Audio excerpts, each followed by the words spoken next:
Welcome to the Foundry by Forge College. I am absolutely thrilled to guide you through today's explainer.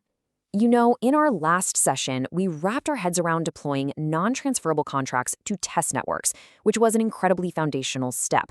But today, we're shifting gears. We're getting into something equally critical in our Web 2 integration and API development on Solana track. We're zeroing in on building custom model context protocols, or MCPs, and specifically, we're looking at testing and debugging those MCP interactions. Okay, let's dive into this. Here's our meticulous inspection checklist and testing manifesto for today. We'll start off with the expectation gap, set up your diagnostic lab, write some contract tests, reproduce and patch bugs, build out a debug report, and finally, prepare for distribution. Let's jump right in. Section 1. The expectation gap. Now, building custom MCPs on Solana is a superpower, for sure, but it drastically raises the stakes for quality assurance. We're basically acting as the bridge between raw on-chain blockchain data and downstream AI workflows. And let's be real, when you're feeding data to an AI model, there is literally zero room for ambiguity. So what happens when your MCP server tells a lie? Well, imagine a highly efficient factory assembly line, right? The strict blueprint calls for a precisely machined metal gear. That's our integer. But your faulty machine suddenly spits out a rubber duck, a string. Absolute chaos ensues.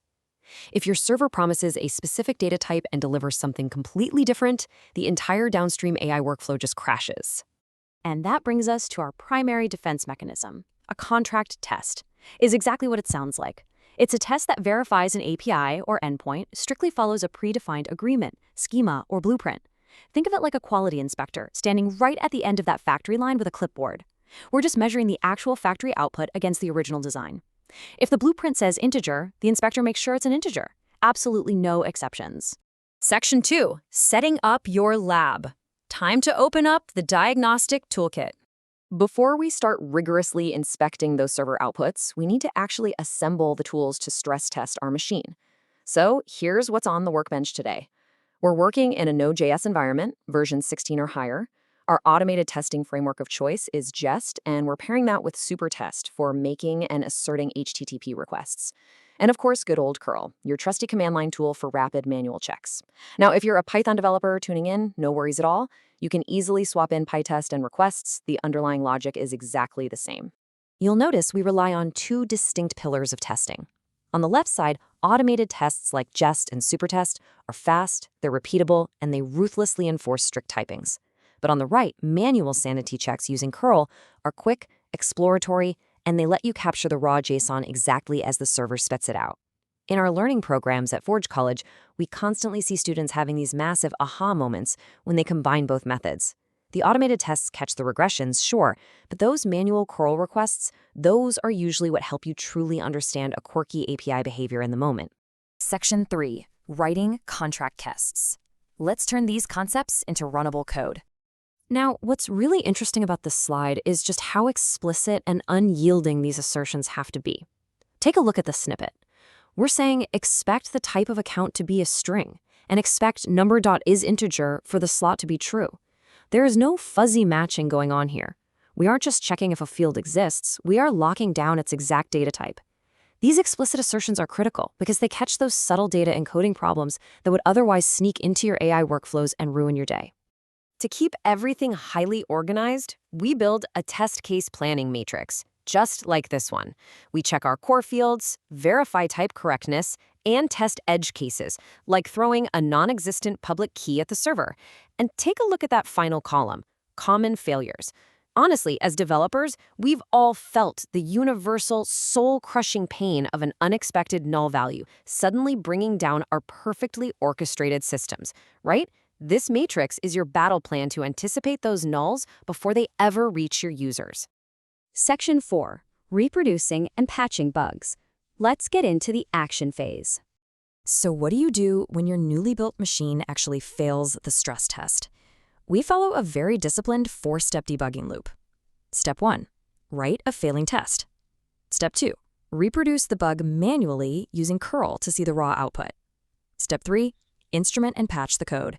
And Step 4. Verify the fix with your automated test. This loop here, this is the fundamental heartbeat of quality assurance. You aren't guessing, you're systematically trapping the bug, observing it, fixing it, and proving mathematically that it's gone. Very often, the culprit for these bugs is hiding in one specific part of your stack, the serializer. This is the code responsible for converting raw binary account data straight from the Solana blockchain into a clean, JSON-friendly format.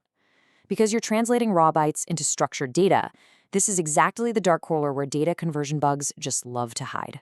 And here is a classic, headache-inducing example of what a serializer bug looks like in the wild. The bug. Using the toString method produces a string, but your model was actually expecting an integer for something like a Solana slot number. The fix? You just wrap that parsed data in a number constructor to enforce a strict integer type. I mean, it's such a tiny, subtle difference in the code, but it is literally the difference between a beautifully integrated AI workflow and a complete system meltdown. Section 5. Building the debug report. The all-important paper trail. Once you've squashed the bug, you can't just close your laptop and move on. You need a paper trail for all that hard engineering work. A debug report, usually just a simple markdown file, acts as a structured certificate of quality. It details the exact failures, the root causes, and the verified fixes. And I can't emphasize this enough. Writing a debug report is not just corporate busy work. It's a concrete proof of reliability that you absolutely need before distributing your MCP to the world. So, the crucial point is that a proper report must include all of these specific sections. You need the test case and reproduction steps so someone else can actually run it. You need the raw request and response evidence, the actual bytes. You need a cause analysis, the minimal fix applied, and post-fix evidence showing the test passes.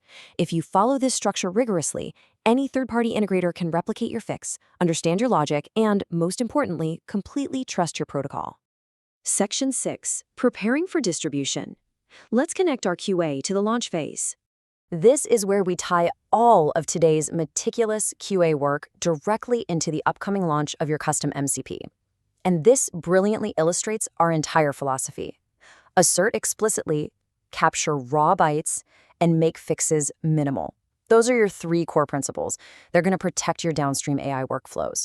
When you explicitly assert your data shapes, document the raw outputs, and keep patches tiny and verifiable, you drastically reduce friction during distribution. It just makes user adoption so much smoother.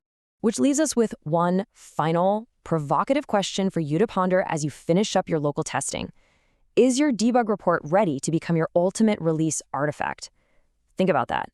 Your tests and your debug report are going to be the absolute foundation for our next lesson, where we dive into the foundations of CLI tool creation, so you'll want those artifacts polished and ready to go.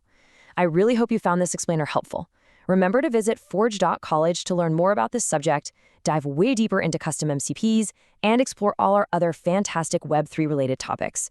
Thanks for watching, and keep building.